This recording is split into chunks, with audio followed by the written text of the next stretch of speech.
పారిపోవడం ఒక విధంగా.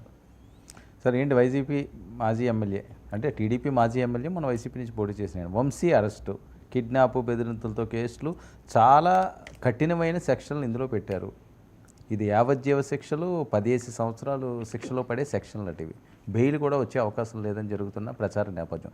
రెడ్ బుక్ అమలు చేస్తున్నారంటూ కొంతమంది మాట్లాడేది, పాపం పండింది అంటూ కొంతమంది మాట్లాడుతున్నారు. ఎలా చూడాలి వంశీ అరెస్ట్? ఇదిగో అరెస్ట్ అదిగో అరెస్ట్ అన్నారు, మొదటి వికెట్ పడింది అంటూ ట్రోల్స్.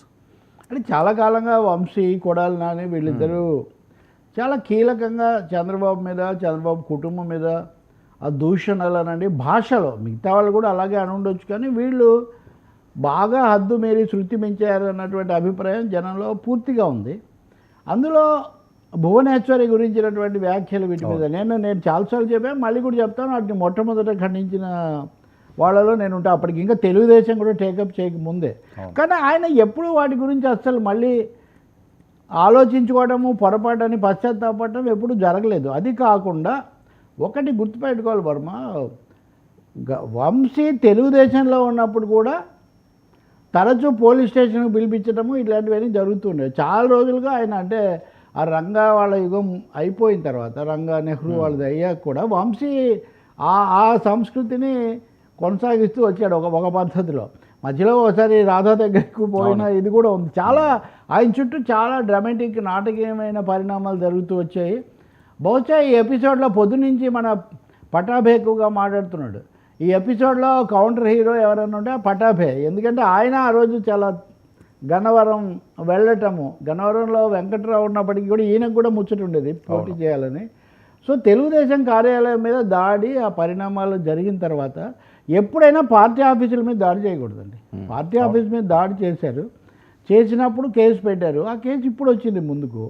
అయితే ఈ ట్విస్ట్ లేకుండా నేను నిన్న ఉదయమే ఒక వైసీపీ ఈ విషయాలు చూసి ఆయనతో మాట్లాడితే, నిన్న పొద్దున్న నేను మీతో మాట్లాడాల్సిందే యాక్చువల్. నిన్న మనం వంశీ, కొడాలి నాని ఇద్దరు బాగున్నారు, క్షేమంగా హైదరాబాద్లో ఉన్నారు, వ్యాపారాలు వీటి గురించి చూసుకుంటున్నారు, కొంత వాళ్ళు స్థిరపడిన తర్వాత మళ్ళీ వస్తారు, ఈ పద్ధతిలో వాళ్ళు మాట్లాడుకున్నారు అనుకున్నారు.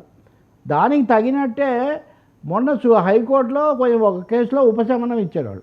ఒక 56 మందికి ఉపశమనం వచ్చింది, ఇంకేం కాదనుకున్నారు. కానీ కౌంటర్ ఏమనాలి, ఎదురు ఎత్తుగడ కౌంటర్ ట్రాప్ వేసింది తెలుగుదేశం పార్టీ. ఒక కౌంటర్ ట్రాప్ పార్టీ అనండి, ప్రభుత్వం అనండి, కౌంటర్ ట్రాప్లో వల్లభనేని వంశీ చిక్కారని మనం స్పష్టంగా చెప్పాలి.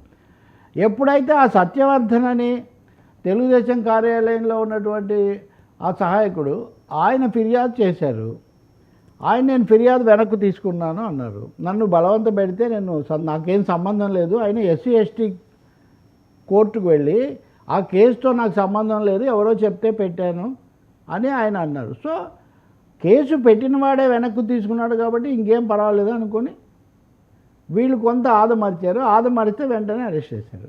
పేరు నాని గారు విజువల్స్ అవి మొత్తం అవసరస్లట. అవును, పేరు నాని కూడా.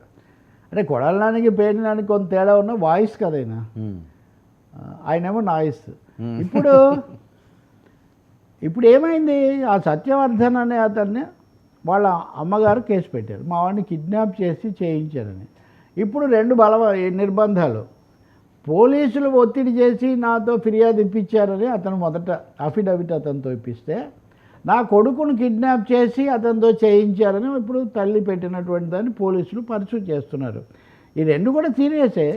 కానీ అదే సమయంలో ఇప్పుడు మీరు కొన్నిసార్లు ప్రేమ వివాహాలు జరిగినప్పుడు చూస్తుంటాం కదా, మైనరా కాదా, లేకపోతే తీసుకుపోయారా బలవంతారా, వాళ్ళు వచ్చి నేను పొద్దున మాట్లాడినప్పుడు కూడా విజయవాడ వర్గాలు లేదా వీళ్ళకి సన్నిహితులు వీళ్ళందరూ ఏమన్నారు, సాయంత్రానికి తెలుస్తుంది ఆ అబ్బాయి వీళ్ళ దగ్గరే ఉన్నాడు, అతను వచ్చి చెప్తాడని. నేనైతే అదేమీ భావించటం లేదు. తప్పనిసరిగా తెలుగుదేశం పార్టీ కూడా 3 పాసిబిలిటీస్ ఉన్నాయి.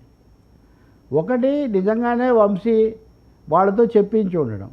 రెండవది, తెలుగుదేశం ఒత్తిడి వల్ల అతను చెప్పి కౌంటర్ ట్రాప్ చేసి ఉండటం. మూడవది, అతనే ఎందుకు వచ్చిన గొడవలే ఇన్నింటిలోనే నేను అనుకోని ఉండొచ్చు. ఏది జరిగినా సరే వంశీ అయితే చిక్కినట్టే భావించాలి.